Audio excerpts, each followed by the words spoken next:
I can feel like 80 rats in my Marys. Me and Drizzy back to back is getting scary. If you fucking with my eyes, just don't come near me. Put some bins all on your head like Justin Terry. Whoa.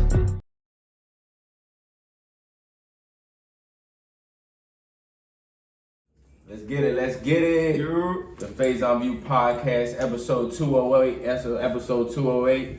Must be professional, man. Let's get it into it, man. Hey, as you can see on my man's hoodie, Game Shift 2021. We are here. We are here. Hey, right here, the conglomerates, handcrafted jewelries, color power, man. Let's go get that. You already know the links will be below. Everything will be below. Hey, first and foremost, man, we lost an icon. We lost a legend a year ago. It seems like it was just yesterday.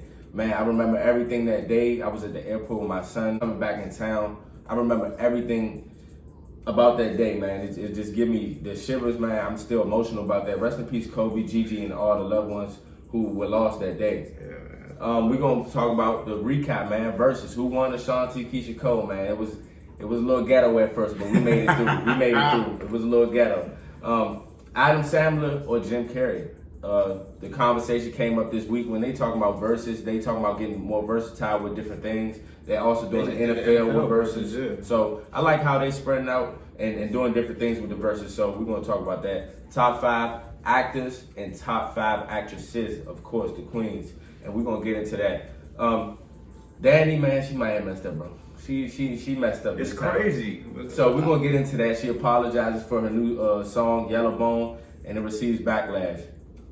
So we're going to get into that. Would you rather, lastly, would you rather always hit a red light for the rest of your life or always get slow internet after the sun goes down? You know the vibes of me. I'm going to play devil's advocate always. Sheesh, that's a tough one, man. Tough one.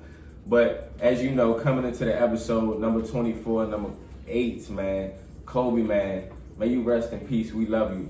You done everything for the game and more. Just your work ethic, who you are, the iconic status in which you keep. Because at the end of the day, we all look to Kobe of that higher ups. All these people in the NBA that emulate and love him, you wouldn't get the NBA you have today if it wasn't for him. You wouldn't have a Kevin Durant. You wouldn't have a Jason Tatum. You wouldn't have all these different type of players if it wasn't for Kobe. His drive, his dedication to the game was different. We haven't seen anything like that besides Jordan. And honestly, people say he had a crazier work ethic than Jordan. And it just speaks volumes to who he is as a person. And Gigi, you know, especially that being his daughter, and she up and coming, about to be one of the greats as well, it's heartbreaking. And, you know, just prayers and condolences to Vanessa Bryant and her family, his loved ones, and everybody that was involved, man. That day was just tragic, bro.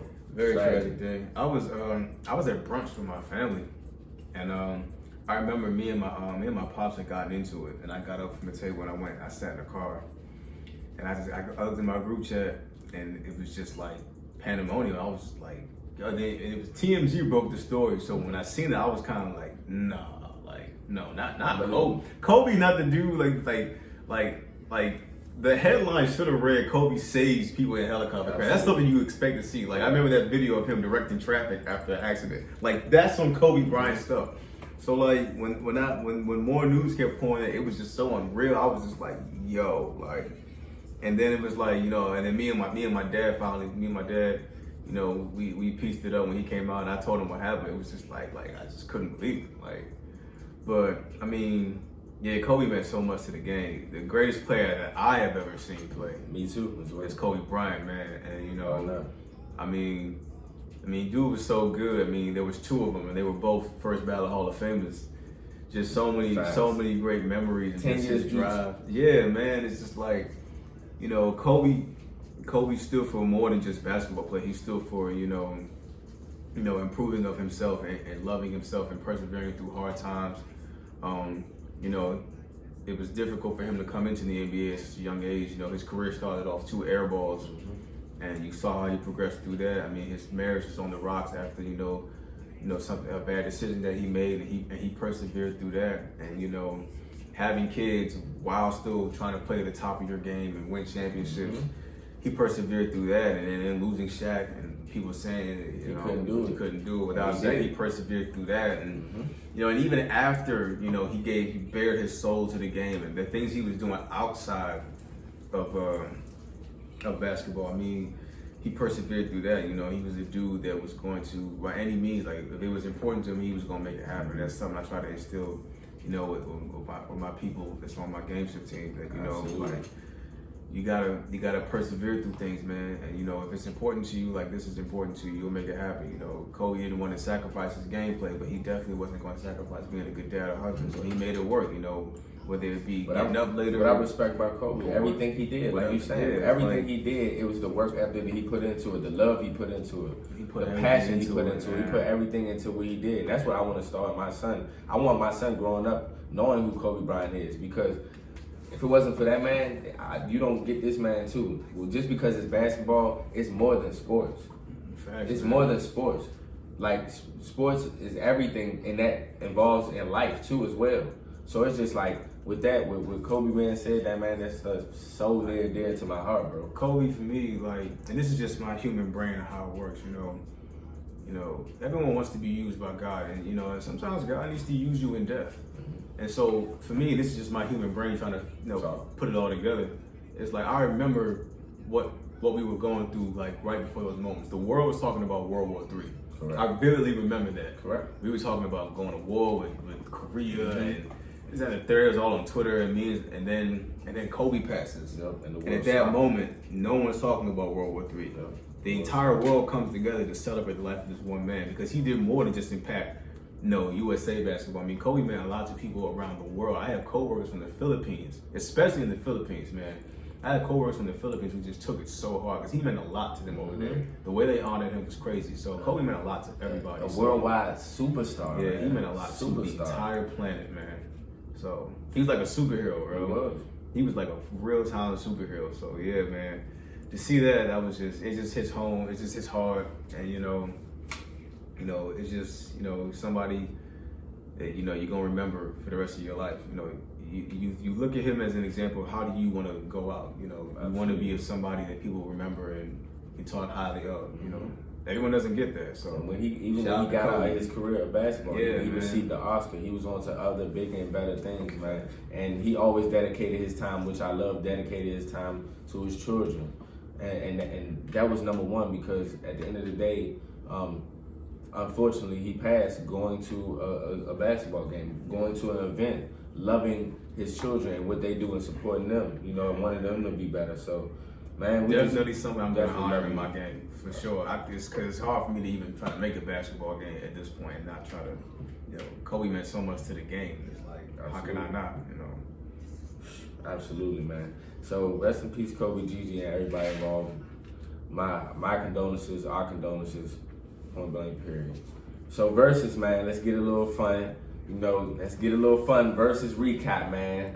Who won? Coming into it, I had Keisha Cole winning. So who did you have winning coming into the battle? I had Keisha winning. We both did have Keisha. I missed some of the battle, but I don't know. I think Hugh, I don't know if you missed it because it was an hour and about 45 minutes late. Yeah, that's the reason why I missed it, because I had a whole meeting later, but it was supposed to start at 8 and it was at 9. And it was like, and I'm not gonna lie, bro. For the recent past few weeks or months, I've been talking about a pre-performance or a pre-show, or just be on time. That too, but at the end of the day, you know that's not happening, because every Verzuz that's been in our face front, like visual, every Verzuz has been visual, has been late. Let's keep it a buck.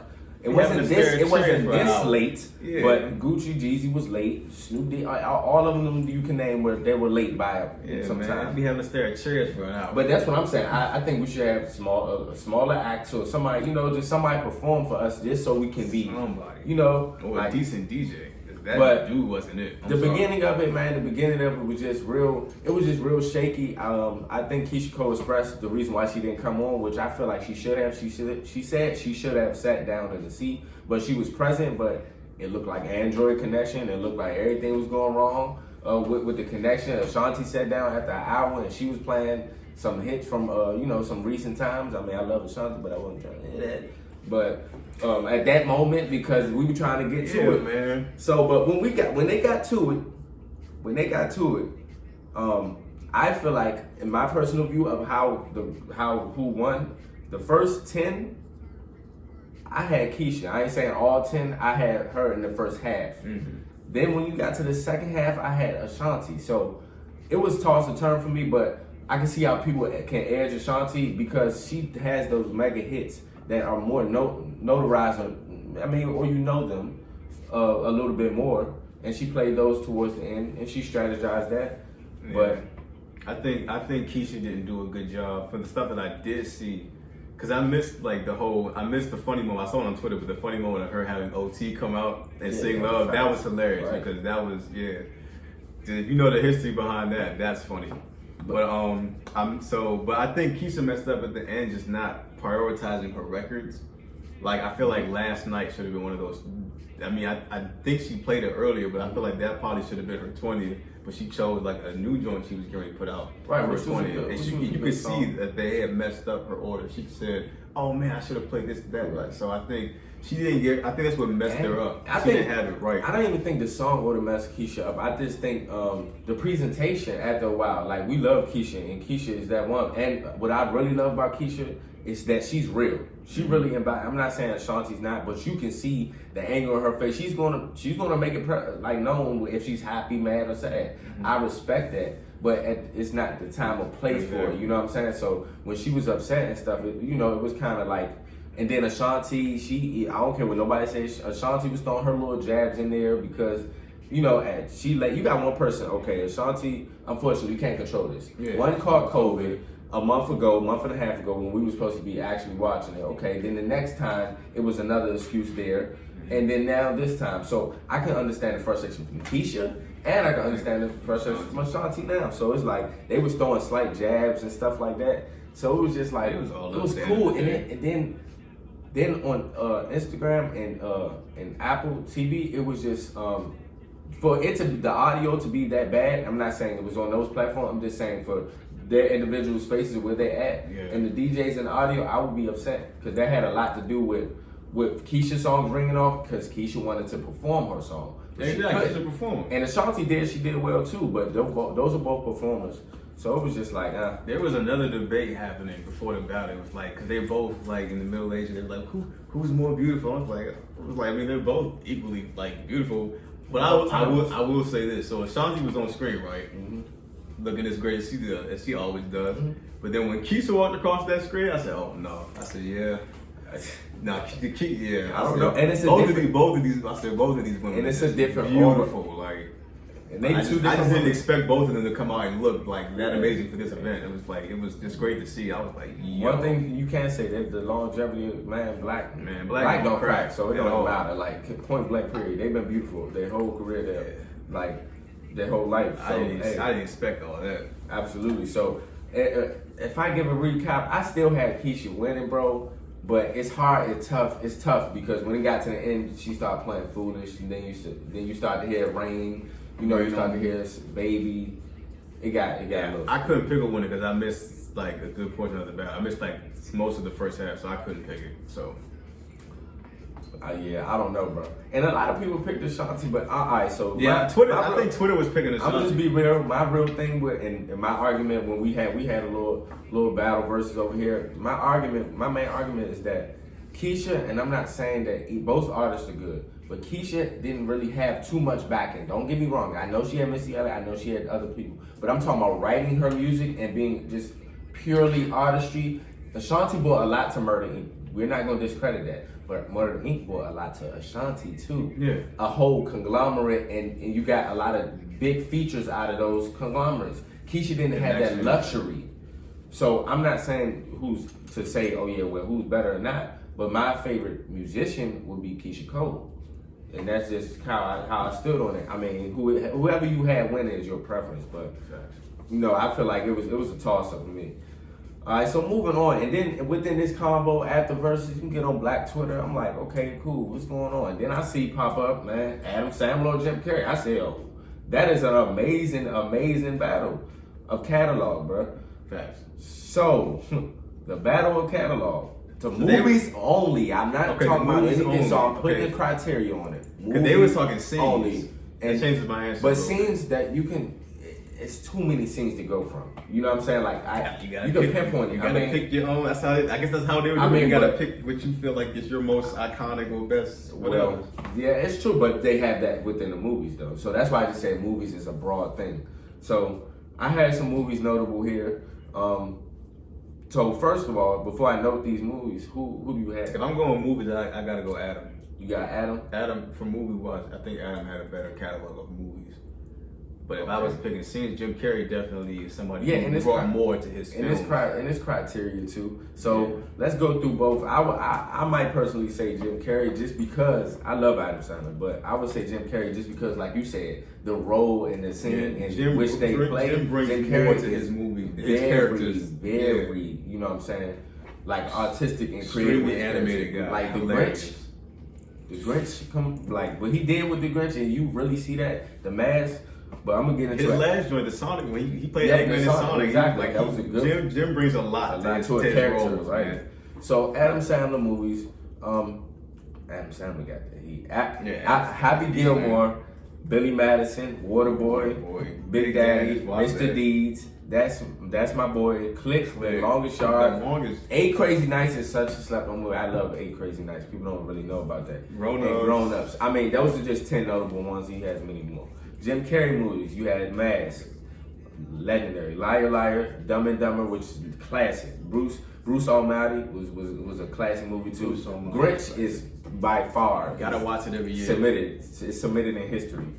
Yes Man, Ace Ventura, that's a classic movie, real classic. Dick and Jane, we now pronounce you Dick and Jane. The Cable Guy, and Me, Myself, and Irene. That was the Truman Show should go on there. Truman was a good. Oh, I'm tripping. That was a good. That's actually one of his standouts. But yeah, like you said, that's tough, bro. But if I'm talking strictly movies, because that's what I'm going to base it off of, if I'm being honest. Because scenes, yes, you can pinpoint scenes, and I would say Jim Carrey as a overall actor is better. Mm-hmm. But like you said, as production and movie wise, it has to be Adam. And one thing I really like about Adam, bro, he puts everybody in the same movie. Yeah. If you notice that, like he brings people with him. The same production. What's the production called? I forgot. We see the joint with the golf. Yeah, the golf thing. I forgot. It's Happy Production, something like that. But as soon as you see that, you know it's gonna be all of the same characters. I really like what he did and creativity wise with movies. He set a bar because nobody was really putting their own people in movies like Adam Sandler. Every single movie that you watch, even up to now, he has his own characters in the movie. People on. Like, oh man, bro. But Jim Carrey, bro. Yeah, man. I think if I had to pick my favorite movie out of from both of these guys. And if you're talking in general, who do you like better? And just in general. In general, I like Jim better because of what he brings to his roles. Like he's just an animated guy. He's hilarious.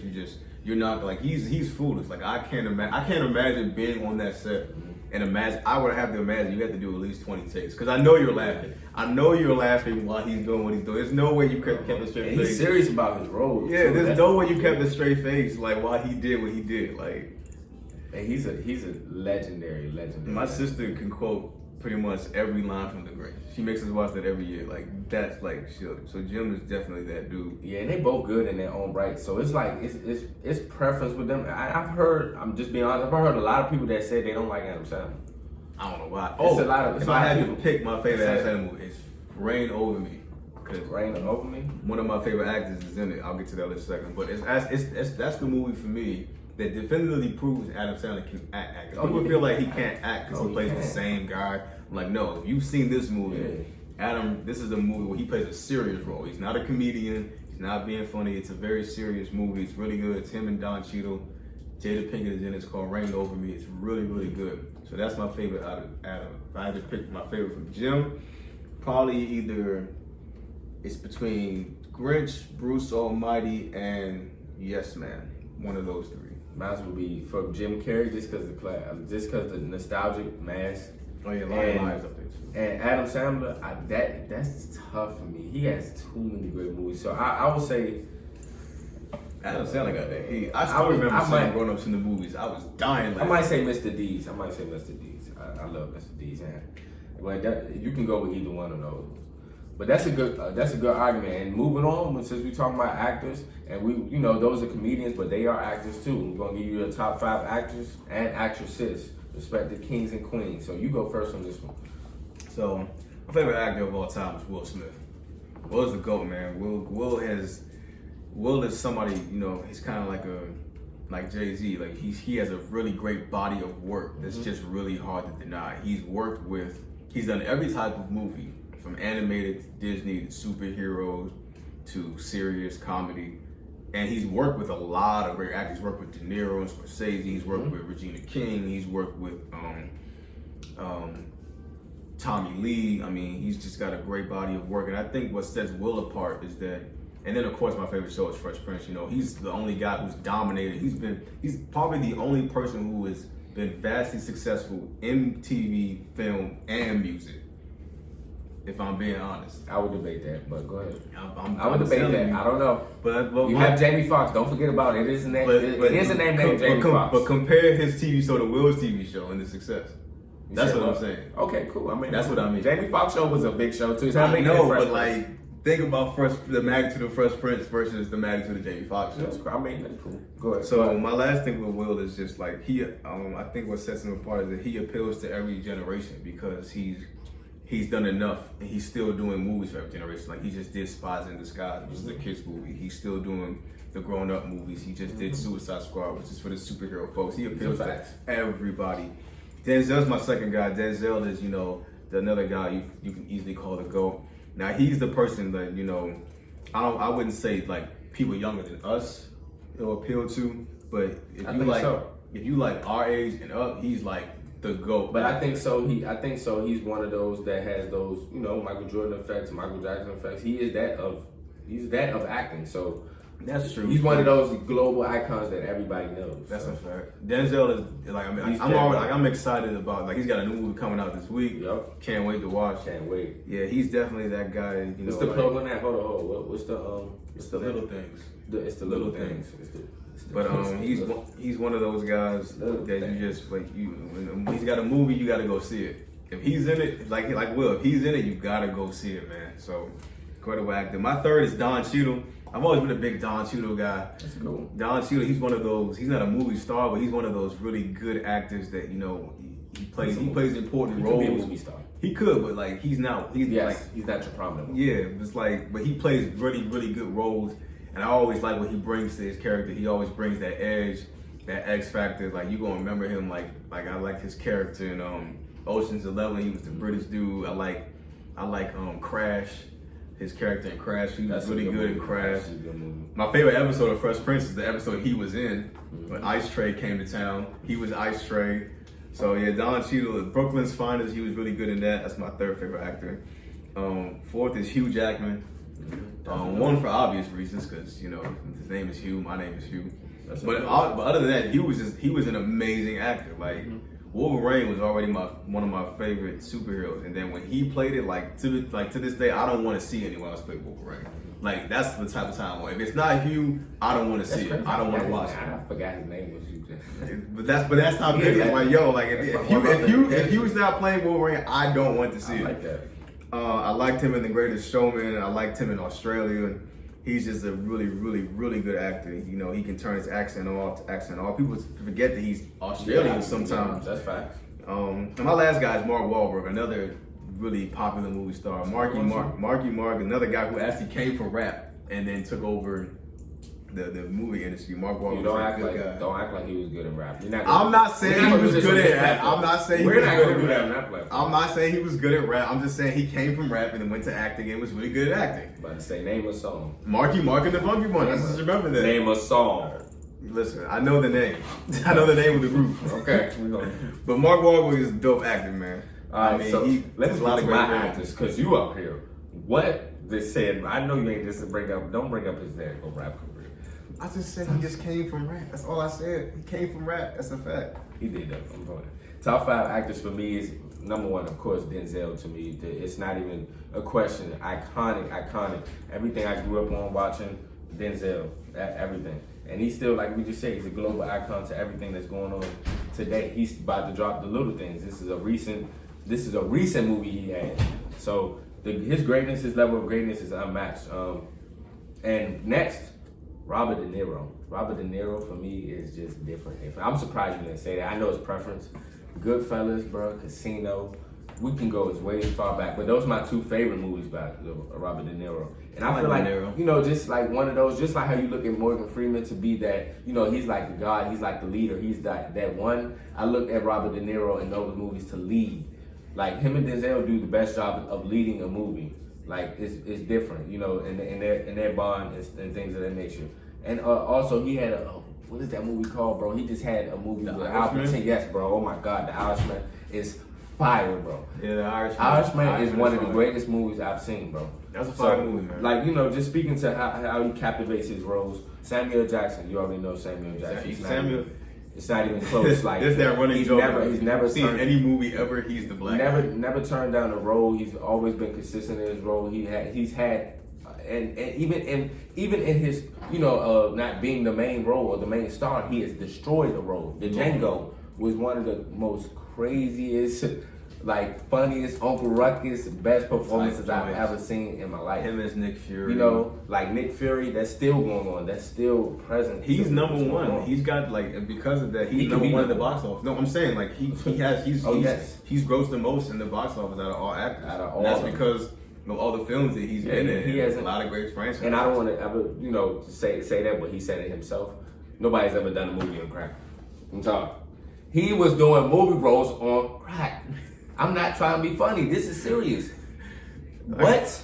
And you would never know that. You know what I'm saying? I don't even know what particular movies. He said this out of his own mouth. I'm just saying. That's crazy. Samuel is just different. He's just a different human being. My fourth one is Will Smith, of course. But my fourth, slash Will Smith and Jamie Foxx. Don't get it twisted. Because Jamie Foxx, to me, is the most talented person probably in this industry. I don't care what you talk about. I don't care. Acting, singing, whatever, sport, anything we name. Jamie Foxx is so versatile. Versatile. He don't really get enough credit. He just broke a record himself because he was he just did Soul with Disney. Yep, and I think Soul just did something like the first time somebody did something. So big shout out to Jamie. Exactly. And that's why I put him together with the Will Smith. Exactly. So that is crazy. So lastly, I would say Leonardo DiCaprio. Like one of my favorite movies is Inception, bro. I've never seen that yet. You've never seen Inception? I haven't seen Inception. I actually just watched It's before its time. It's before its time. It's a Chris Nolan joint, so I know it's gonna be fire. But Inception, bro, you ever seen Inception? I'm gonna tap in, bro. And it's different, bro. It's a different type of movie. It's different from what you ever probably seen. And you know, of course, Wolf of Wall Street. And Leonardo, the Titanic, like. Yeah, he was it's Leonardo DiCaprio, like point blank period. So you go ahead, your actresses. Viola Davis. We got the same one in that one. Viola Davis. I mean, she can do it all, and she's worked with everybody. She's worked with Will. She's worked with Denzel. She's worked with Tyler Perry. She's done movies like The Help. She just did Black Ma's Ma Rainey's Black Bottom. That joint with Chadwick Boseman. I forgot. It's like Ma Rainey's Black Bottom. She just did that. She killed that role. She did another movie with Chadwick. She was his mother in James Brown movie. Get on up. She can act her behind off. I mean, it doesn't really matter what the role is. She can do it. And she's done everything from theater acting. She's got Tony Awards, Emmy Awards, Oscar Awards. She's just all around. She is like, she's the Will Smith. If you're talking about this, she's the female Will Smith or Denzel. You want her.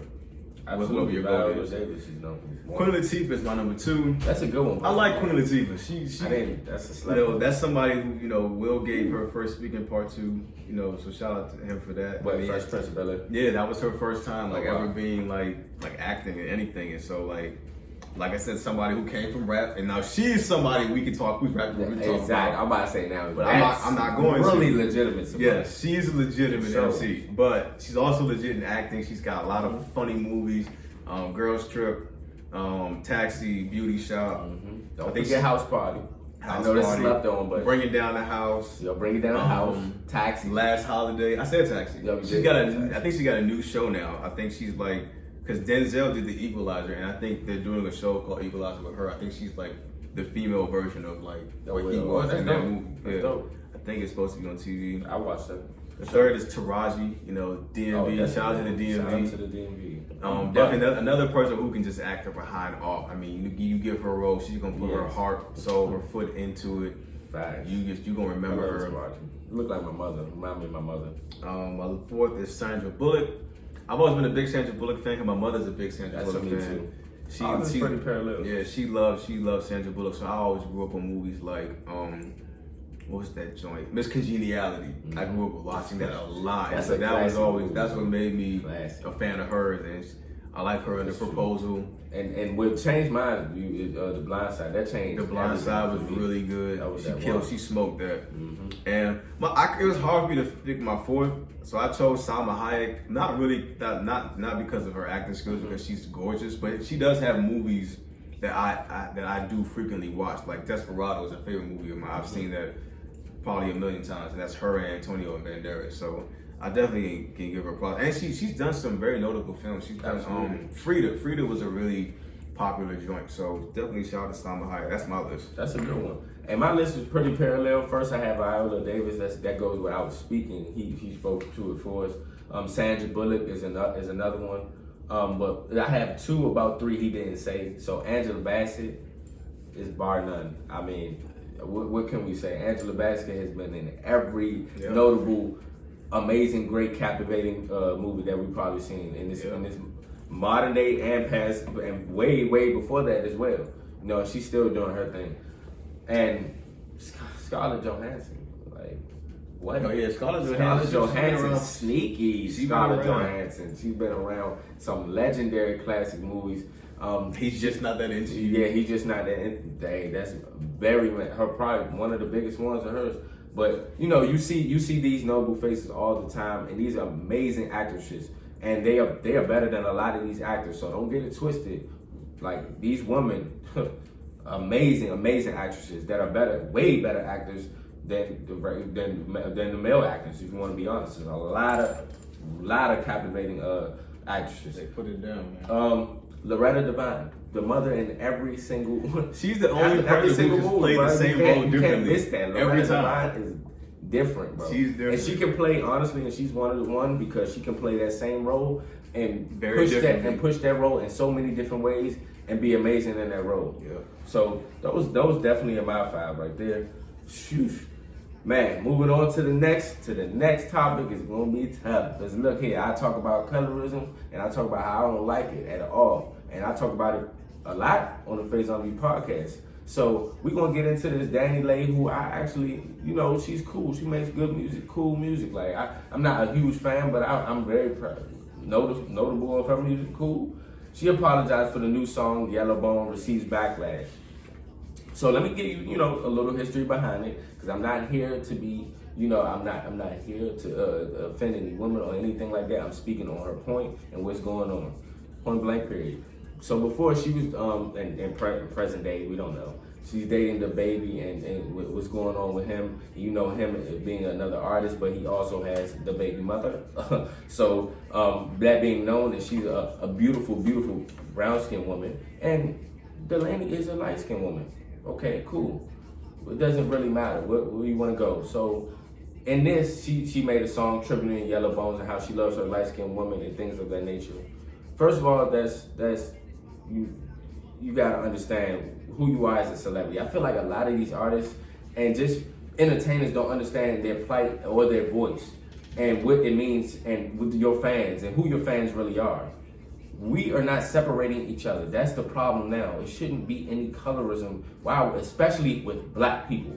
Why are we separating ourselves within color? Should not be the case. Point blank period. So with that being said, adding that backstory, she made a song Yellowbone, and it made it seem like, first of all, she was talking about just Yellowbone when you have fans that are all skin complexions and all ethnicities. First of all, that's I understand, you know, it's your creativity, that's what you want to make, but you need to understand who you are as a black woman, because you are that. But it comes out to say, I don't want to just say she's a black woman because it says she's part Dominican and part white. You ask me, Dominicans are, we're not getting into that. In this country, so we're not getting into that. But so that being said, it was controversy. The baby mother came out, it was basically, you know, like basically this is whack. I'm in the studio, she's going crazy. All in all, it's not right, bro.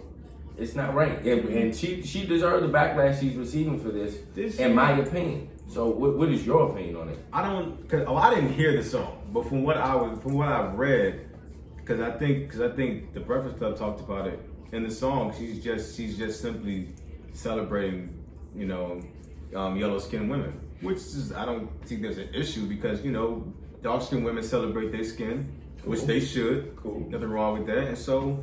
From what I heard, the song wasn't taking a shot at dark-skinned women. She was simply just celebrating light-skinned women. And what's wrong with that? But that's why I added the backstory. But I get it, and I get the stigma of it used to be light-skinned women were treated far better and talked about more than dark-skinned women.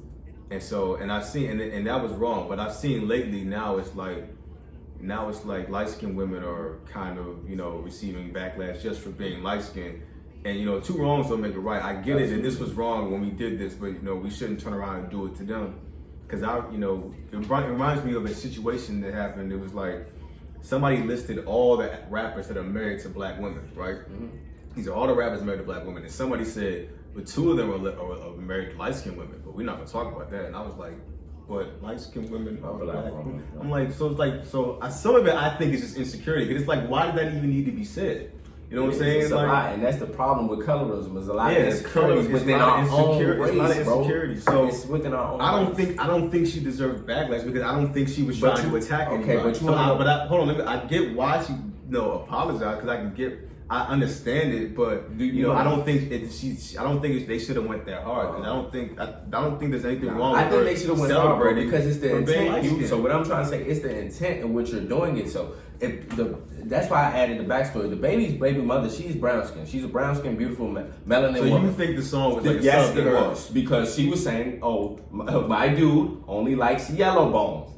Okay, well, I didn't hear the song. And that's what I'm saying. So when that intent goes back into it, that's how it all got started. Okay. Because she basically responded to DaniLeigh, and it was just like, "Oh, now this song is what? Oh, what?" Okay. Then that's how people got wary of it. So if you're going that far and I like her music, I'm not saying that, but in this situation, she's wrong. And I'm saying that to say because your intent wasn't already good. Let's just be real. Let's call a spade a spade. It's a lot of pettiness going on with women and men. Yeah. They do it in subs and they do it within music.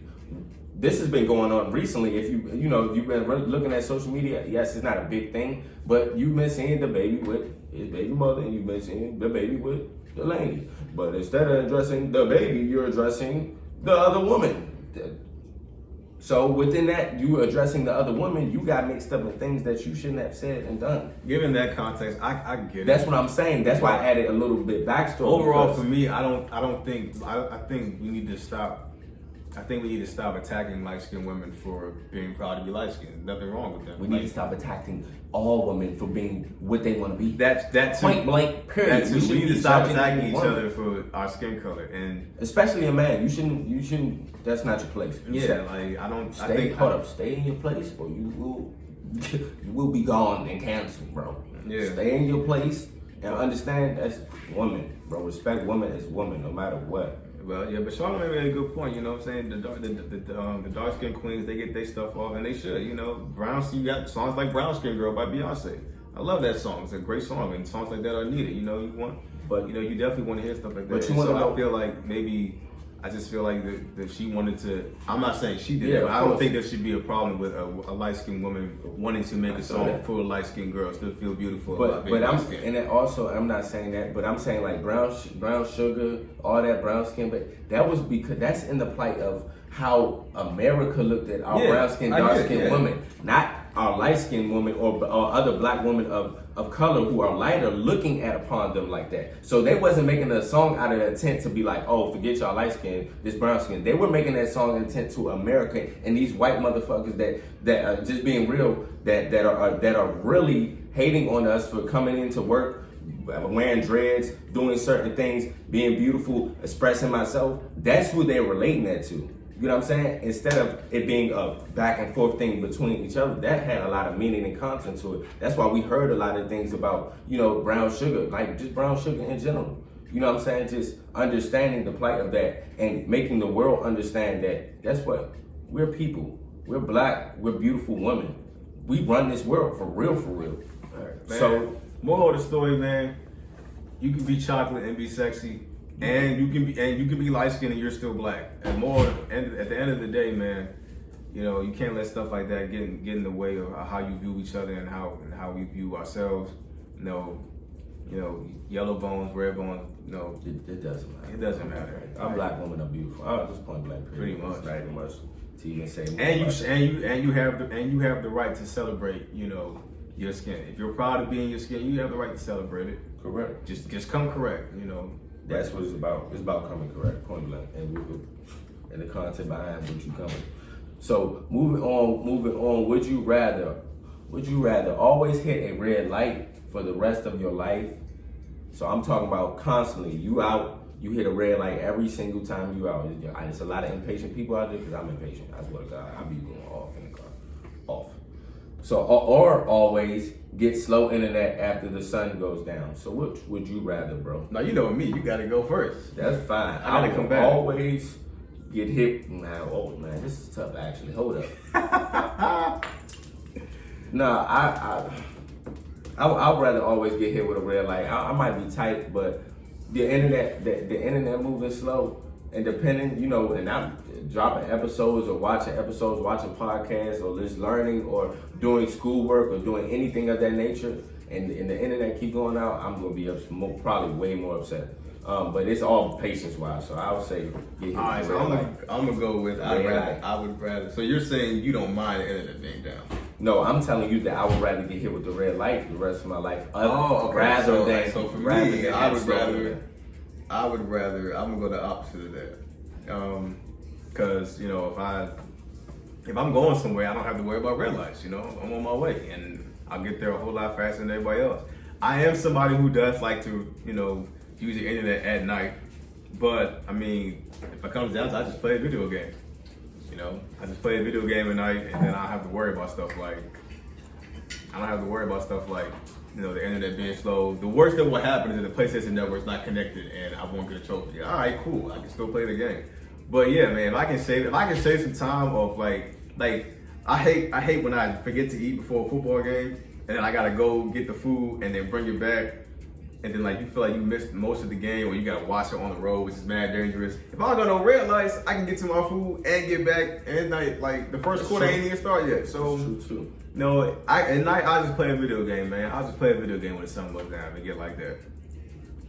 Yeah, if the internet get unchy at night, I'm gonna just play a video game. I mean, but yeah, that's preference. I'm gonna definitely say I'm gonna need my internet, especially at night when I'm watching podcasts. I'm in chill mode. I'm just relaxing. I'm impatient both ways, either way it goes. Yeah, hit me with the red light. I'm sorry, hit me with the red light. But man, thank you guys for another amazing episode. Faison View Podcast, 5 p.m. Eastern Time, every Thursday. Every single Thursday. Make sure you like, make sure you share, share and subscribe to this podcast, man. Let's get into it. Color, power, and game shift. You already know 2021. Hey, it's level up time. Level up time. Much love, man. See you guys next Thursday, man. Peace. Come on.